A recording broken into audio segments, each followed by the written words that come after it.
Well, welcome back. I've got you covered up the dark wildly, and check it out. Our next guest is a Manhattan-based author. She's here to speak about the launch of her 6-book series titled Venus as She Goes collection. So please welcome to the show, Jacqueline Gay. Jacqueline, welcome. Thank you. 6 books. I should be dead. It's a collection. Usually that comes out when you're dead. But yeah. No. So what got you into it? How did you come up with the name and all of that good stuff? Yeah. How it happened, I had published a book a while ago that's actually a movie now called The Erotic Fire of the Unattainable, that the publisher over COVID thought about, she thought, well, I really love doing that book with Gay, blah, blah, blah. And she wrote me and she said, send me books you haven't published, right? And I didn't really think anything about it. And they actually run, the collection's called Venus as She Ages. So they run from me being young to now. So they're like the things you go through in different stages of your life. You know, should I get married? Should I get divorced?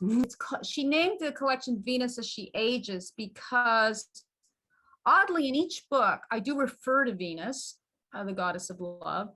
And also, there's a line in the last book where I kind of make a joke about Venus, that there's no images of Venus as she ages. And so she calls the collection Venus as She Ages. There you go. And how did you come up with it now? You were just sitting down. You didn't do this during COVID. This is over the years, right? Yeah, over the years. Yeah. I started the first book in the 6 is a reprint of a book I wrote in my 30s. And then the next 5 are books that have never been out, and they go in the following years. How did you come up with this love for reading and writing? Oh, what a great question. Any favorites growing up? Favorite books? Well, I was a voracious reader, and I tended to like French writers and European writers. I can't even, German, French, all kinds. And so I always knew I was a writer, and then why I think I'm kind of introverted, and I think that I don't know, it was my medium, Well, you started out as an introvert, but now you're out there. You're putting a pen to the paper. Yeah. Now I'm out there. Some work out there for all of us to see and enjoy. Well, that's an interesting thing. Writers are actually typically introverts, but this thing of coming out like this 6 at a time is it's a little mind-blowing. Yeah, I've lost my mind for a short period of time. Well, if anybody can do it, you can. Who's the biggest inspiration in your life as a writer? Well, I one of the books, the 5th one in the series, is an imagination of my 2 favorite writers who are dead coming back to life to straighten me out. And the 3 of us go live in a hotel in Vienna, and they straighten me out about love and writing. And one's called Marguerite Duras, who wrote The Lovers. Some people, they made a movie of that about her time. She grew up in Vietnam and what happened. And then and Jean Rhys is a British writer who I really like, who kind of wrote about women who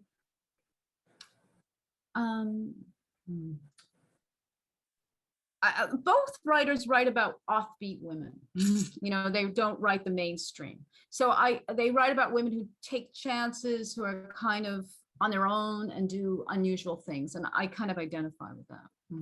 Now, wait a minute now. Talk about the film and play adaptations to some of the work that you're doing. Okay. People, hey, I want to make a film about this. Yeah, well, that's kind of interesting.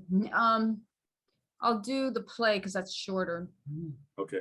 The play's opening in London in a week. The play is about music. The play is called Love, Genius, and a Walk. It's about a classical composer, and his wife